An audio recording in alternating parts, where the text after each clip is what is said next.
Hey everybody, Ed here with the Digital Digest, and today I wanted to share a quick comparison between the Sony SEL2870 on the left and the Sony SEL2470Z on the right. Now the Z is the designation for Carl Zeiss, so the lens on the right is inherently far more expensive. This is essentially the kit replacement lens for all intents and purposes for those of you who are not satisfied with what the standard kit lens can provide. Very similar in terms of focal range, 28 to 70 on the left, 24 to 70 on the right. So the Zeiss affords you a little bit more range, but clearly both lenses are zoom, so by nature they are compromises right out of the box. Where the Zeiss delivers above and beyond what you expect with the Zeiss brand and the T-Star coating that you're getting is specifically on its f4 constant aperture throughout the entire range. That's not something you're going to get on the kit glass, but there are some significant differences. I mean, a kit lens, as I just mentioned, is a compromise in itself, but both of these represent very different compromises. In terms of pricing, $500 for the kit glass on the left, and you're looking at $1199 for the Zeiss kit glass, essentially. And I have the A7 behind the kit lens because, after all, that is the pairing that, in my opinion, is the best value for anyone who's jumping into Sony's brand new full-frame mirrorless offerings that we're looking at here, the A7 and the A7R on the right. $1,700 for this body, $2,300 for the R, 24 megapixel full-frame sensor, 36 megapixel full-frame sensor. Key differences beyond the megapixel count really come down to a little more metallic build here in the R to support basically larger lenses and just give an overall better feel.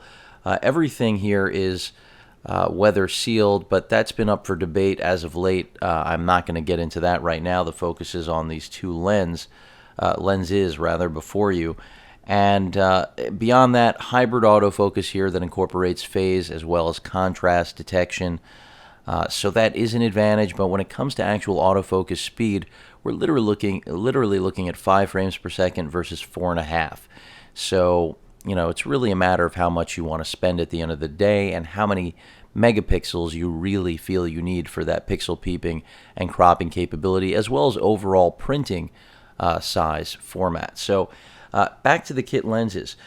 One of the first things I want to point out beyond the actual price points that I already did is the actual footprint of each lens respectively itself.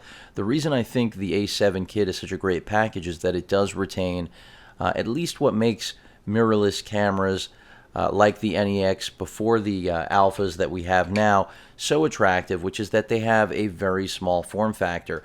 And even though just about anyone can make the argument that you can go and get legacy glass for the A7 or A7R with an adapter and easily use manual focus through peaking, and they're right, the fact remains that the average consumer is going to want some sort of native glass, and the lineup at launch was extremely and still is extremely limited. This lens, in fact, just recently started shipping on February 20th, and it even took me a week beyond that date to get my hands on it.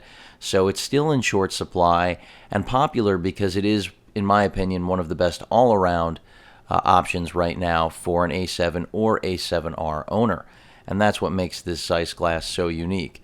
But in terms of the size, the weight, the actual kit glass here, the SEL2870, is a great pairing. I mean, you're not going to find a better fit for this camera other than the 35mm. And by the way, when it comes to FE native glass designed for the E-mount for both of these cameras, the options right now are what you see before you. These are the only two lenses with optical steady shot stabilization. The other prime lenses that are available do not offer that. So the prime options are a 35 f2.8 Zeiss priced at $799.99. You can also pick up a 55mm f1.8 priced at $999.99. You've got the Zeiss here that I mentioned before, f4 constant, 24 to 70, $1199.99. And then there is a zoom lens that will come out in a little while, another month or so, that is going to offer $70 to $200, which I'm interested to see how large that's going to be, but when it comes to these lenses, clearly the size advantage, weight advantage, overall handling is in favor of this kit glass. And when it comes to outdoor conditions where lighting isn't an issue, there's no question that this is a performer, the kit glass. It really does exceptionally well, much like the E-mount kit lenses that came before it. And this is something Sony has gotten right. Canon, Nikon tend to make you feel like you have to spend and jump up to the next level from their kit glass, at least in my personal experience with both. Here, at least in the mirrorless end for Sony, kit glass has been really impressive and often led a lot of people to wonder whether or not it's worth making the jump to something like the Zeiss branded glass. But I can tell you that in this case, in my opinion, if budget is not an issue, the Zeiss branded glass, besides giving you better focal range and obviously a faster piece of glass at f4, which comes at the expense of the size and weight. I mean, I'm going to mount this on the A7R so you see these side by side, something most of you have probably been waiting for through the course of this video, and you'll immediately see the stark contrast between the two side by side. But nonetheless, performance often, I think, could, I won't say fool people, because there's no question the Zeiss outperforms the kit glass at every part of each lens's respective range. But that doesn't take away from the fact that it's very easy for many people to make the argument that the price, the ratio here, the cost difference, in no way justifies the performance difference that you're getting with the Zeiss lens. So I'm not going to call it an acquired taste. It's really a matter of budget, as I mentioned before. There's no question the Zeiss gives, as I mentioned before, better focal range, better overall performance. The T-Star coating, as well as the larger number of internal elements, just end up yielding what Sony and Zeiss really envision as their flagship experience for the A7 or A7R.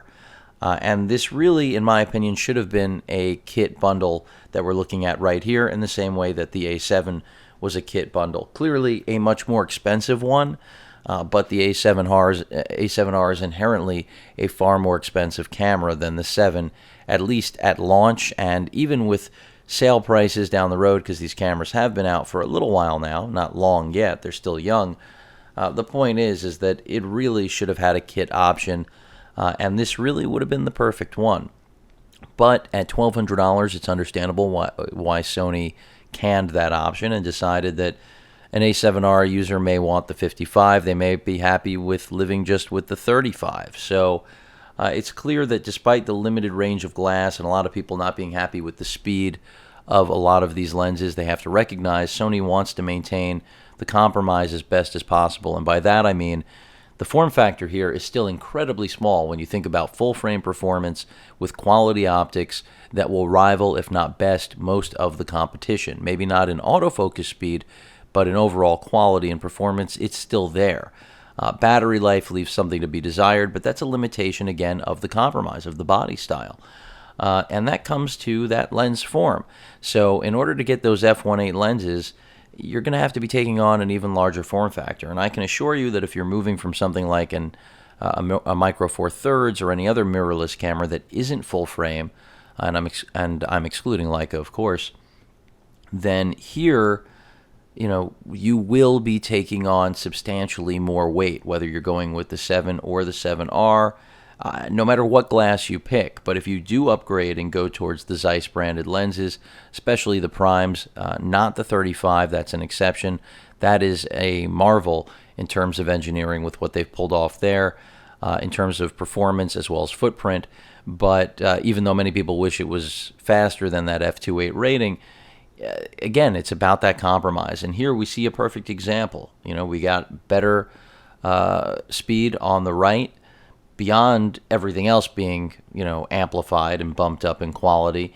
And the lens is larger, also internalized on the kit lens. When I zoom, you'll notice, take you through the range, almost no extension of the barrel whatsoever through the entire range.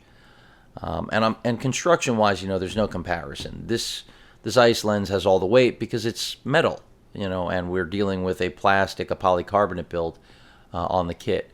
But here, we go through the range, we get, what we would traditionally expect from a zoom, an extension.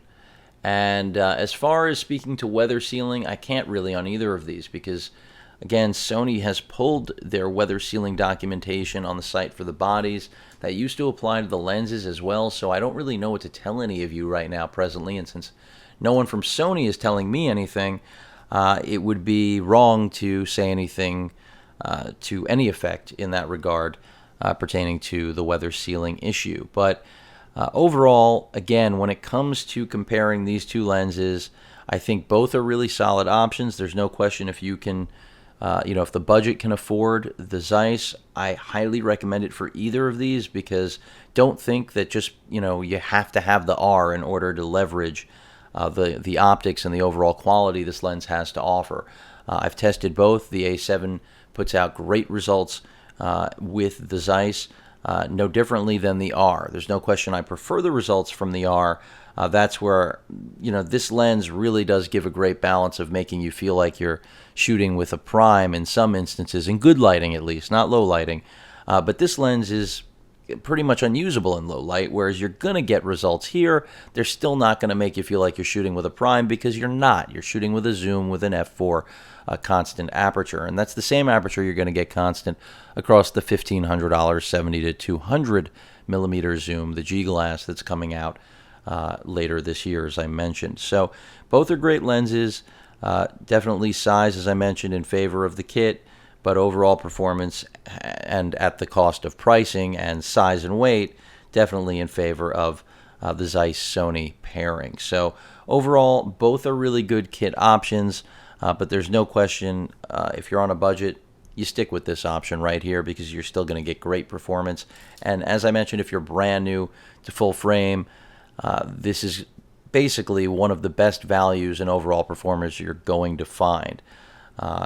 If you've got the budget, you already know what you want. You know you want that Zeiss, and you're going to be happy with the results. For those of you that have been hearing reports about performance, watch my update on that, and specifically on the SEL2470Z, and I'll fill you in completely on my experience with that lens so far. So happy with both of these. Hope this helped all of you that are currently trying to figure out which is the right kit zoom lens for you and whether or not the price difference is really justifiable. In my opinion, it is, but of course, that all depends on where you are in the hobby, if you're a professional, an enthusiast, and how much you really expect to get out of your camera.